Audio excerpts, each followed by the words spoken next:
नमस्कार दोस्तों, आज मैं आपको धर्मराज जी की 5 कहानी सुनाने जा रही हूँ। प्रेम से बोलिए धर्मराज जी की जय हो। एक गांव में रामलाल अपने पत्नी सुधा के साथ रहता था। उसके कोई भी संतान न थी। इस कारण गांव की औरतें सुधा को ताने मारती रहती थीं। एक दिन सुधा रोती हुई घर आई। तब रामलाल ने पूछा, क्या बात है, तू क्यों रो रही है? सुधा ने कहा, मैं आज पानी भरने गई थी। गांव की एक औरत ने कहा, पहले हमें पानी भर लेने दो। तेरे जैसे की तो फरसाई भी नहीं पड़नी चाहिए, नहीं तो कुआं सूख जाएगा।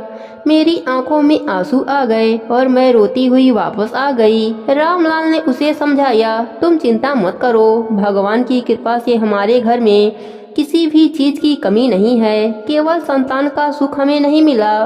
मुझे विश्वास है कि भगवान हमें यह सुख अवश्य देंगे। यह सुनकर सुधा भगवान के सामने जाकर बैठ गई और रोने लगी। एक दिन सुबह दिन निकलने से पहले सुधा कुएं पर पानी भरने चली गई। उसने सोचा कि दिन में गांव की औरतें कुएं पर आ जाती हैं, इससे पहले मैं पानी भर लेती हूँ। वह जल्दी से पानी भरकर वापस आ रही थी। तभी उसने देखा सामने से एक औरत आ रही थी। सुधा उसे देखकर जंगल की ओर मुड़ गई और जंगल के रास्ते अपने घर जाने लगी। जंगल में अंधेरा था। तभी उसका पैर किसी चीज से टकराया और वह गिर गई और उसका मटका भी फूट गया।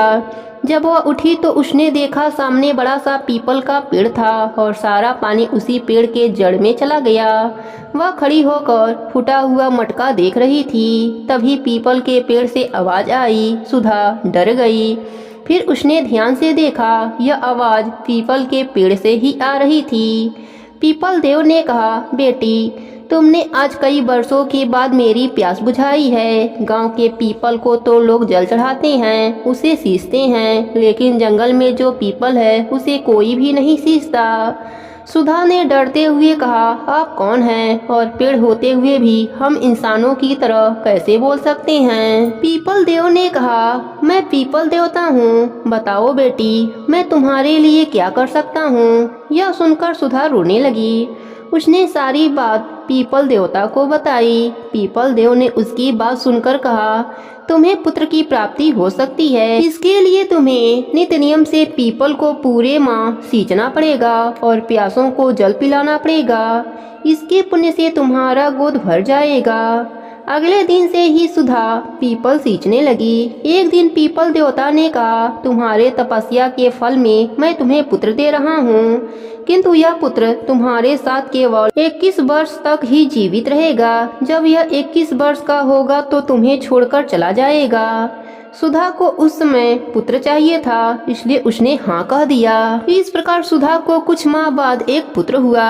सुधा व रामलाल बड़े ही लाड प्यार से उसका पालन पोषण करने लगे। उन्होंने उसका नाम सागर रखा। जैसे जैसे वह बालक बड़ा हो रहा था, सुधा की चिंता बढ़ती जा रही थी। एक दिन सुधा ने अपनी चिंता पीपल देवता से कही। पीपल देव ने कहा, तुम्हें पुत्र मोह छोड़ना होगा। सुधा वहीं बैठकर विलाप करने लगी। तब पीपल देव ने कहा, बेटी, प्राणों के देव धर्मराज जी हैं। अगर तुम उनकी उपासना करके उनको खुश कर दो तो तुम्हारे पुत्र की आयु लंबी हो जाएगी। सुधा ने धर्मराज जी के नित्य नियम निभाने का प्रण ले लिया। फिर वह घर आकर उसने नित्य नियम के सारे इंतजाम किए और अगले दिन से ही वह धर्मराज जी के नित्य नियम श्रद्धा भाव से करने लगी। धीरे धीरे 21 साल पूरे हो गए। 21 साल पूरे होते ही सागर अचेत होकर गिर गया। सुधा को लगा कि उसका पुत्र मृत को प्राप्त हो गया। वह धर्मराज जी के आगे हाथ जोड़कर रोने लगी। तभी चमत्कार हुआ। सागर उठकर बैठ गया। सभी लोग धर्मराज जी की जयकारा लगाने लगे। पीपल देव और धर्मराज जी की कृपा से सुधा के घर में अन्न धन हो गया, पुत्र पौत्र हो गए और मरने के बाद स्वर्गलोक की प्राप्ति हुई। हे पीपल देवता, हे धर्मराज जी, जैसे आपने सुधा पर अपनी कृपा करी वैसे ही अपने सभी भक्तों पर अपनी कृपा बनाए रखना। प्रेम से बोलिए पीपल देव की जय हो, धर्मराज जी की जय हो। एक समय की बात है, एक गांव में 3 भाई एक साथ रहा करते थे। बड़ा भाई और दूसरा भाई बहुत ही चालाक थे। वह छोटा भाई से खेत का सारा काम कराते और मुनाफे में से भी उसको कम ही देते थे। तीनों की शादी हो गई। घर में भी बड़ी दो बहुएं ठाठ से रहती और छोटी बहू से घर का सारा काम कराती थीं। एक दिन उनके घर एक बुढ़िया माई आई और बोली, मुझे खाना खिला दो, मैं कई दिनों से भूखी हूँ। बड़ी बहू घर में से निकली और बोली, बुढ़िया अम्मा, हमने तो अपना हिस्सा खा लिया, आप दूसरी बहू से मांग लीजिए। दूसरी बहू ने भी कहा, बुढ़िया अम्मा, मैंने भी अपना भोजन कर लिया, आप छोटी से मांग लो। छोटी बहू ने कहा, बुढ़िया अम्मा, मैंने अभी भोजन नहीं किया, आप बैठिए, मैं अपना भोजन आपको लाकर देती हूँ। छोटी बहू ने अपना भोजन लाकर बुढ़िया अम्मा को बड़े ही प्यार से खिला दिया। बुढ़िया अम्मा ने बताया कि कल से माघ का महीना चालू हो रहा है। अगर तुम अन्य धन का भंडार चाहती हो तो कल से तुम बड़ पीपल तुलसी सींचो, प्यासे को पानी पिलाओ, धर्मराज जी का नित्य नियम निभाओ, तुम्हारे पुण्य का फल तुम्हें मिल जाएगा। दोनों बड़ी बहुएं बुढ़िया माई की बात सुन रही थीं। वह दोनों बोली, बुढ़िया माई, हमें भी अमीर होने का कोई उपाय बताइए। बुढ़िया माई ने कहा, बहुओं, यह सबके लिए है, अगर तुम लोग भी करोगी तो तुम्हें भी तुम्हारे पुण्य का फल पूर्णिमा तक मिल जाएगा। छोटी बहू के साथ वह दोनों भी नित्य नियम लेने के लिए तैयार हो गईं। सुबह हुआ, दोनों बहुएं नहा धोकर दो घड़े में पानी लेकर पीपल तुलसी सींचने लगीं। बड़ी बहू ने बड़ पीपल तुलसी सींचा और कोई मिल गया तो पानी पिला दिया, नहीं तो वहीं गिराकर घर आ जाती थी। दूसरी बहू बड़ पीपल तुलसी सींचती, कोई पानी पीने वाला मिल जाता तो कहती, मैं बहुत थक गई हूँ, आप खुद से लेकर पी लो। बचा हुआ पानी खुद पी लेती और बाकी वहीं पर गिराकर आ जाती। छोटी बहू बड़े ही प्रेम भाव से घड़े के पानी को भगवान को भोग लगाती, बड़ पीपल तुलसी सींचती और वहीं बैठकर धर्मराज जी की कथा कहानी कहती सुनती थी और जो भी आता उसे बड़े ही प्रेम भाव से पानी पिलाती। जब पूरा पानी समाप्त हो जाता तभी वह घर आती। इस तरह नित्य नियम करते करते एक माह बीत गया। पूर्णिमा के अगले सुबह तीनों बहुएं अपने अपने घड़ों को देखा। बड़ी बहू के घड़े में एक सोने का सिक्का था, दूसरी बहू के घड़े में कुछ नहीं था, वह घड़ा खाली था। छोटी बहू के घड़ा सोने के सिक्कों से भरा पड़ा था। बड़ी बहू ने कहा, प्रभु, यह आपकी कैसी माया है, हम तीनों ने जब नित्य नियम बराबर किए तो धन देने में आपने बेईमानी क्यों किया। तभी चमत्कार हुआ, धर्मराज जी की मूर्ति बोल पड़ी, बड़ी बहू, तुमने जो भी नित्य नियम किया यह उसी का फल है, और दूसरी बहू, तुमने तो कुछ भी नहीं किया, इस कारण तुम्हारा घड़ा खाली है, तुमने नित्य नियम के नाम पर कुछ भी नहीं किया था। छोटी बहू ने बड़े प्रेम भाव से माघ मास में नित्य नियम को निभाया। जब तक इसके घड़े का पानी खत्म नहीं हो जाता तब तक लोगों को पानी पिलाती रहती, भगवान का भजन करती रहती, मेरी कथा कहानी सुनती थी, इस कारण इसके पुण्य का फल ज्यादा है। तीनों बहुएं धर्मराज जी के मूर्ति के आगे गिर गईं। दोनों बड़ी बहुएं धर्मराज जी से माफी मांगने लगीं। धर्मराज जी ने उन्हें माफ कर दिया और उनके भी घड़े मोहरों से भर दिया। अब सभी लोग बड़े प्रेम भाव से साथ रहने लगे, साथ ही धर्मराज जी के कथा कहानी का नित्य नियम भी निभाने लगे। धर्मराज जी की कृपा से उनको इहलोक में सुखों की प्राप्ति हुई और मरने के बाद स्वर्गलोक का सुख मिला। प्रेम से बोले धर्मराज जी की जय हो, पीपल देव की जय हो, माघ मास की जय हो। एक समय की बात है, एक गांव में सोहन नाम का एक व्यक्ति रहता था। सोहन के माता पिता, पत्नी और बच्चे भी थे, लेकिन एक एक करके वह सभी किसी न किसी बीमारी की वजह से मर गए। यह सब सोहन की आंखों के सामने हुआ था। सोहन को अब मौत के नाम से भी बहुत डर लगता था। वह हमेशा इसी डर में रहता था कि मुझे मौत न आ जाए। एक दिन सोहन अपने घर में बैठ इसी चिंता में डूबा था। तभी उसके दरवाजे पर एक महात्मा जी आए। महात्मा ने सोहन से कहा, हे सज्जन पुरुष, मैं बहुत दूर से आया हूँ, क्या मैं आज रात तुम्हारे घर में रुक सकता हूँ? सोहन ने कहा, जरूर महाराज जी, आप जब तक चाहें तब तक मेरे घर में रुक सकते हैं। ऐसा कहकर उसने बूढ़े महात्मा को बैठाया और खूब सेवा किया। महात्मा जी वहीं सो गए। अगली सुबह जब उनके जाने का समय हुआ तो वह सोहन से बोले, सोहन, तुमने मेरी बहुत सेवा की है, इसलिए मैं तुम्हें एक वरदान देना चाहता हूँ, मांगो, तुम क्या मांगना चाहते हो। सोहन ने झट से कहा, महाराज जी, मुझे वरदान दीजिए कि मेरी मौत कभी न आए, इसलिए आप मुझे अमर होने का वरदान दे दीजिए। महात्मा जी ने कहा, सोहन, मैं तुम्हें ऐसा वरदान नहीं दे सकता, यह सृष्टि के विपरीत है, यहाँ पर कोई जीव अमर नहीं हो सकता। सोहन फिर सोचकर बोला, ठीक है महाराज, आप मुझे यह वरदान दीजिए कि मेरे अलावा जो भी मेरे बिस्तर पर बैठे वह मेरी मर्जी के बगैर यहाँ से ना उठ सके। महात्मा जी को इस वरदान से कुछ भी गलत नहीं लगा और वह तथास्तु कहकर वहाँ से चले गए। वरदान पाकर सोहन बहुत खुश हुआ। ऐसे ही कुछ साल बीत गए। एक दिन जब सोहन सोने के लिए जा रहा था, तभी यमराज जी उसे लेने आ गए। यमराज को देखकर सोहन बहुत डर गया। फिर उसने अपने बिस्तर की तरफ देखा तो उसे महात्मा जी द्वारा दिए गए वरदान की बात याद आई। वह खड़ा होकर यमराज जी से बोला, ठीक है प्रभु, पर आप पहली बार मेरे घर आए हैं, एक बार मुझे अपनी सेवा का मौका दीजिए। मैंने अभी अभी बिस्तर बिछाई है, इस पर थोड़ी देर आराम कर लीजिए, फिर आप जहाँ कहेंगे मैं चलूँगा। यमराज को इसमें कुछ भी गलत नहीं लगा। वह आकर उस बिस्तर पर बैठ गए। उनके बैठते ही सोहन खुश होकर बोला, यमराज जी, अब आप मुझे इस धरती से लेकर नहीं जा सकते। मुझे क्या, अब तो आप कहीं नहीं जा सकते। यमराज जी बोले, यह तुम क्या बोल रहे हो। सोहन ने कहा, बहुत साल पहले एक महात्मा ने वरदान दिया था कि मेरे अलावा जो भी इस बिस्तर पर बैठेगा वह मेरी मर्जी के बगैर इससे उठ नहीं पाएगा, इसलिए आज से न आप इस बिस्तर से उठेंगे और न किसी को अपने साथ ले जा पाएंगे। यमराज जी बोले, सोहन, मुझे यहाँ से उठने दो, मैं उठूंगा नहीं तो मेरा काम कौन करेगा और सृष्टि का संतुलन बिगड़ जाएगा। सोहन ने कहा, आज से मैं खुद को और लोगों को मरने से बचा रहा हूँ। यह कहकर सोहन ने कमरे का दरवाजा बंद कर दिया। सोहन वहाँ से चलकर अपने खेत में गया और कहने लगा, मैंने मृत्यु के भगवान को कैद कर लिया है, अब मुझे मौत से डरने की कोई जरूरत नहीं। यह सोचकर वह बड़े मजे से खेत में रहने लगा। एक दिन वह अपने खेत में बैठा था, तभी जंगल से एक जंगली सियार उसके खेत में घुस आया और उसकी गायों को काटने लगा। सोहन ने उसे देखा तो वह लाठी लेकर उसे मारने दौड़ा और उसे डंडे से मारने लगा, लेकिन उसके बहुत मारने पर भी सियार नहीं मरा। जैसे ही वह सियार को डंडा मारता, सियार जमीन पर गिर जाता, लेकिन फिर अगले ही पल खड़ा होकर उसे मारने के लिए कूदने लगता।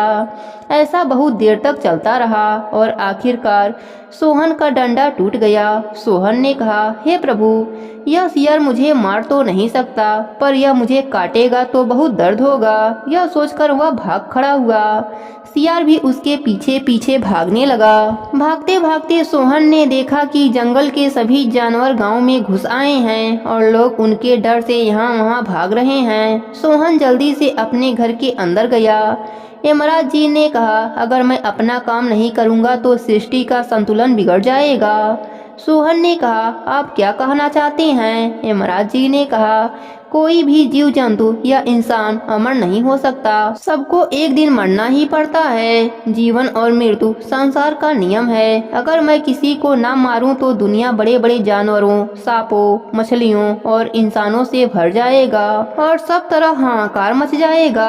पक्षियों, कीड़े मकोड़े, जानवरों और मनुष्यों को मारकर मैं यह संतुलन बनाए रखता हूँ। सोहन यमराज की बात समझ गया। वह हाथ जोड़कर यमराज जी से बोला, प्रभु, मुझे माफ कर दीजिए, कृपया आप इस बिस्तर से उठिए और मुझे अपने साथ ले चलिए। मैं समझ गया हूँ कि जो भी इस दुनिया में आता है उसे समय आने पर यहाँ से जाना ही पड़ता है। जिसे मौत से डर लगता था, आज उसे जीवन और मृत्यु का महत्व समझ में आ गया था। प्रेम से बोले धर्मराज जी की जय हो। एक ब्राह्मण और ब्राह्मणी थे। वह रोज 7 कोस दूर गंगा जमुना स्नान करने जाते थे। रोज इतनी दूर आने जाने से ब्राह्मणी थक जाती।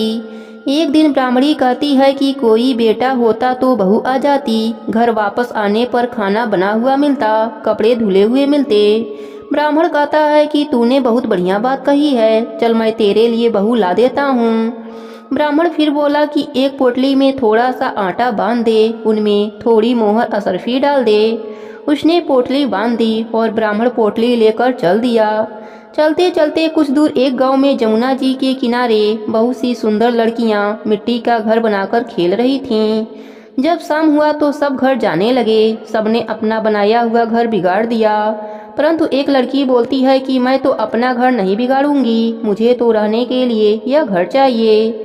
उसकी बात सुनकर ब्राह्मण के मन पर वह लड़की छा गई और मन ही मन सोचने लगा कि बहू बनाने के लिए यही लड़की ठीक रहेगी। जब वह लड़की जाने लगी तो ब्राह्मण भी उसके पीछे पीछे गया। जब वह लड़की अपने घर पहुंचती है तब बूढ़ा ब्राह्मण बोला, बेटी माघ का महीना चल रहा है, मैं किसी के यहाँ खाना नहीं खाता। तुम अपनी माँ से पूछो कि मेरा आटा छानकर 4 रोटी बना देंगी क्या? यदि वह मेरा आटा छानकर रोटी बनाएंगी तभी मैं खाऊंगा। लड़की अपने माँ को सारी बात बताती है। माँ कहती है कि बेटी बाबा से कह दे कि रोटी में 4 रोटी वह भी खा लेंगे। लेकिन लड़की कहती है कि नहीं माँ, बाबा ने कहा है कि मेरा आटा छानकर बनाओगी तभी वह खाएंगे। तब उसकी माँ कहती है ठीक है, जा बाबा से कह दे अपना आटा दे दें। उसने आटा छाना तो उनमें से मोहर असरफी निकलती है। वह सोचती है कि जिसके आटे में इतनी मोहर और असरफियाँ हैं उसके घर न जाने कितनी होंगी।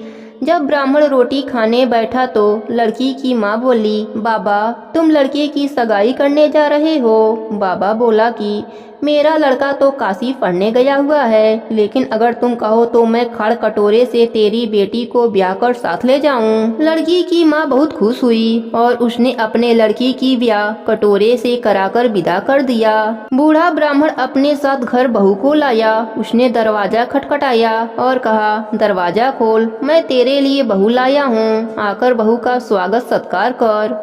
ब्राह्मणी बोली, दुनिया ताने मारती है, अब तुम भी ताने मार लो। हमारे तो 7 जन्म तक कोई बेटा बेटी नहीं होंगे तो बहू कहाँ से आएगी? ब्राह्मण बोला, अरे तू दरवाजा तो खोल। ब्राह्मणी ने दरवाजा खोला तो सामने बहू खड़ी देखी। तब वह आदर सत्कार से बहू को अंदर ले गई। अब जब ब्राह्मण और ब्राह्मणी नहाने जाते तो बहू घर का सारा काम करके रखती, खाना बनाती और सास ससुर के कपड़े धोती और रात में उनके पैर दबाती। इस तरह से काफी समय बीत जाता है। सास बहू को सीख देती है कि बहू चूल्हे की आग बुझने मत देना और मटके का पानी भी खत्म मत होने देना। एक दिन चूल्हे की आग बुझ गई। बहू भागी भागी पड़ोसन के घर गई और बोली, मुझे थोड़ी सी आंच दे दो, मेरे चूल्हे की आंच बुझ गई है। मेरे सास ससुर सुबह 4 बजे से बाहर गए हुए हैं और वे थके हारे वापस आएंगे, मुझे उनके लिए खाना बनाना है। पड़ोसन कहती है, अरे तू तो बावली है, तुझे तो यह दोनों मिलकर पागल बना रहे हैं। इनका ना कोई बेटा है ना कोई बेटी है। बहू बोली, नाना आप ऐसा मत बोलो, क्योंकि इनका बेटा काशी में पढ़ने गया है। पड़ोसन फिर बोली, अरे तुझे यह झूठ बोलकर लाए हैं, इनका कोई भी बेटा नहीं है। बहू पड़ोसन की बातों में आ गई और कहने लगी कि अब आप ही बताओ मैं क्या करूं। पड़ोसन कहने लगी, करना क्या है? जब सास ससुर आए तब जली रोटी बना देना, अलुनी पलुनी दाल बना देना, खीर की कलछी दाल में और दाल की कलछी खीर में डाल देना। बहू पड़ोसन की सारी सीख लेकर अपने घर आ गई और जैसा पड़ोसन ने बताया वैसा ही उसने किया। जब सास ससुर घर आए तब कोई आदर सत्कार बहू ने नहीं किया और ना ही उनके कपड़े धोए। जब सास ससुर को खाना दिया तो सास बोली, बहू यह रोटी जली क्यों है और दाल भी अलुनी है? बहू पलटकर जवाब देती है कि आज यही खा लो सासू जी, अगर एक दिन ऐसा खाना खा भी लिया तो तुम्हारा कुछ नहीं बिगड़ जाएगा, मुझे तो जीवन भर ही अनूठा ही रहना है। बहू की बातें सुनकर सास बोली कि आज तो बहू ने अच्छी सीख नहीं सीखी है। अब बहू फिर से पड़ोसन के घर भागती है और कहती है कि अब आगे बताओ कि मुझे क्या करना है। पड़ोसन बोली कि अब तुम सातों कोठों की चाबी मांग लेना। अगले दिन जब सास जाने लगी तो बहू अड़ गई कि मुझे तो सातों कोठों की चाबी चाहिए। तो ससुर जी कहने लगे कि दे दो इसे चाबी, आज नहीं तो कल चाबी इसे ही देनी है। हम आज हैं कल नहीं, इसलिए चाबी इसे दे दो। सास ससुर के जाने के बाद बहू ने कोठे खोलकर देखे तो किसी में अन्न भरा है, किसी में धन भरा है, किसी में बर्तन भरे हैं, सभी में अटूट भंडार भरे पड़े हैं। जब बहू ने सातवां कोठा खोला तो उसमें महादेव जी, पार्वती जी, गणेश जी, लक्ष्मी जी, पीपल पथवारी, ठाकुर जी, राई दामोदर, तुलसा जी का बिगड़ा, गंगा जमुना बह रही हैं और वहीं एक लड़का चंदन की चौकी पर बैठा माला जप रहा है। सब देख बहू लड़के से कहती है कि तू कौन है। लड़का कहता है कि मैं तेरा पति हूँ, दरवाजा बंद कर दे, जब मेरे माँ बाप आएंगे तब खोलना। सारा नजारा देखकर बहू बहुत खुश हुई और नाचती फिरने लगी। 16 श्रृंगार कर सुंदर वस्त्र पहन सास ससुर का इंतजार करने लगी। उनके लिए 36 प्रकार के पकवान बनाकर रखे। सास ससुर जब वापस आए तब उसने उनका बहुत आदर सत्कार किया, उनके कपड़े धोए, उनके पैर दबाए। बहू सास के पैर दबाते हुए कहने लगे कि माँ जी, आप इतनी दूर 12 कोस यात्रा करके गंगा जमुना स्नान करने जाती हो, थक जाती हो, तो तुम घर में स्नान क्यों नहीं कर लेती हो। बहू की बात सुन सास कहने लगी कि भला गंगा जमुना भी घर में बहा करती हैं क्या। बहू बोली, हाँ माँ जी, बहती हैं, चलो मैं आपको दिखाती हूँ। उसने सातवां कोठा खोलकर दिखाया तो उसमें गंगा जमुना बह रही हैं। 36 करोड़ देवी देवता विराजमान हैं और वहीं तिलक लगाकर चंदन की चौकी पर एक लड़का माला जप रहा है। ब्राह्मणी ने कहा कि तू कौन है। लड़का बोला, माँ मैं तेरा बेटा हूँ। बुढ़िया फिर बोली, तू कहाँ से आया है। लड़के ने कहा कि मुझे माँ के देवता ने भेजा है। बुढ़िया कहती है कि बेटा यह दुनिया कैसे जानेगी, कैसे जानेगा मेरा देवर देवरानी जेठ जेठानी अगल बगल पड़ोसी कि तू मेरा ही बेटा है। बुढ़िया ने विद्वान पंडितों से सलाह ली तो वह बोले, इस पर बहू बेटा साथ खड़े हो जाएं और उस पर बुढ़िया खड़ी हो जाए। बुढ़िया चमड़ा का ब्लाउज पहनी हो, छाती में से दूध की धार निकले, बेटे की दाढ़ी मूछ भिगे, पवन पानी से गठजोड़ बंधे, तब जाने कि यह बुढ़िया का ही बेटा है। उसने ऐसा ही किया। चाम की अंगिया फट गई, छाती में से दूध की धार निकली, बेटे की दाढ़ी मुछ भीग गई, पौन पानी से बहू बेटे का गठजोड़ बंध गया। ब्राह्मण ब्राह्मणी की खुशी का पार न रहा, वे बहुत खुश हुए। अपने बहू बेटे के साथ रहने लगे, साथ ही धर्मराज जी का नित्य नियम भी निभाने लगे, जिसके पुण्य से उनको इहलोक में सुखों की प्राप्ति हुई और मरने के बाद स्वर्गलोक का सुख मिला। प्रेम से बोली धर्मराज जी की जय हो, माघ मास की जय हो। एक गांव में एक ब्राह्मण और ब्राह्मणी रहते थे। वह बहुत ही गरीब थे। उनका एक पुत्र भी था। उस ब्राह्मण की पत्नी धर्मराज जी का नित्य नियम निभाया करती थी। एक समय की बात है, ब्राह्मण का पुत्र गंगा स्नान करने के लिए बाहर गया। दुर्भाग्यवश रास्ते में ब्राह्मण के पुत्र को चोरों ने घेर लिया और चोर ब्राह्मण के पुत्र से कहने लगे कि हम तुम्हें मारेंगे नहीं, लेकिन तुम अपने पिता के गुप्त धन के बारे में हमें बता दो। तब ब्राह्मण पुत्र ने कहा, हे भाइयों, हम तो अत्यंत गरीब हैं, हमारे पास खाने तक का भी अनाज नहीं होता है, तो हमारे पास धन कहाँ से आएगा, मैं तुम्हें क्या बताऊं। तब चोरों ने कहा कि तेरी इस पोटली में क्या बधा है। ब्राह्मण पुत्र ने निसंकोच कहा कि भाई, मेरी माँ ने इसमें मेरे लिए रोटियां दी हैं। यह सुनकर चोरों ने अपने साथियों से कहा कि साथियों, यह ब्राह्मण पुत्र बहुत ही दीन दुखी मनुष्य है, चलो हम किसी और को लूटते हैं। इसके पास तो कुछ भी नहीं है, ना ही इसके घर में कुछ है। इतना कहकर चोरों ने उस ब्राह्मण पुत्र को जाने दिया और चोर किसी दूसरे के तलाश में निकल पड़े। ब्राह्मण पुत्र वहां से चलते हुए एक नगर में पहुंच गया। नगर के पास एक बरगद का पेड़ था। वह ब्राह्मण पुत्र उसी बरगद के छाया में बैठ गया और उसे नींद आ गई। उसी समय उस नगर के सिपाही चोरों को खोजते हुए उस बरगद के पेड़ के पास पहुँचे और ब्राह्मण पुत्र को चोर समझकर उसे बंदी बना लिया।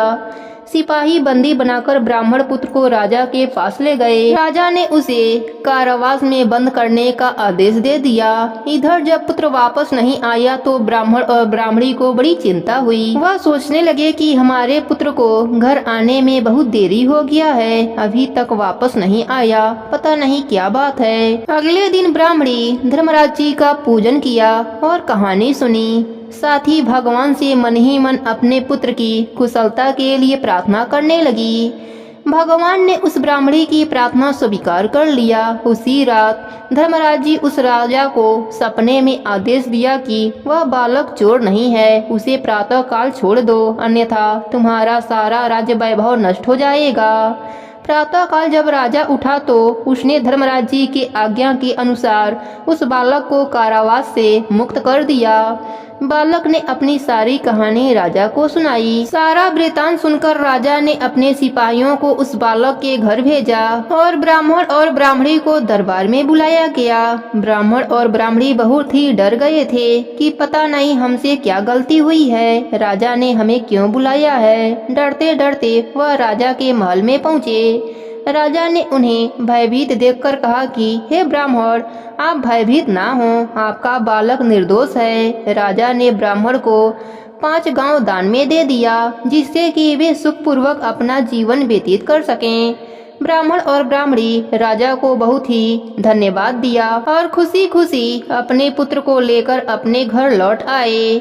धर्मराज जी की कृपा से ब्राह्मण और ब्राह्मणी और उनका पुत्र आनंद से रहने लगे। अतः जो भी मनुष्य धर्मराज जी का नित्य नियम निभाता है वह सुखपूर्वक और निरोगी होकर अपना पूर्ण जीवन व्यतीत करता है और मरने के बाद उसे स्वर्ग लोक का सुख मिलता है। हे धर्मराज जी, जैसे आपने ब्राह्मण के पुत्र की रक्षा करी, वैसे ही अपने सभी भक्तों पर अपनी कृपा बनाए रखना। प्रेम से बोलिए धर्मराज जी की जय हो।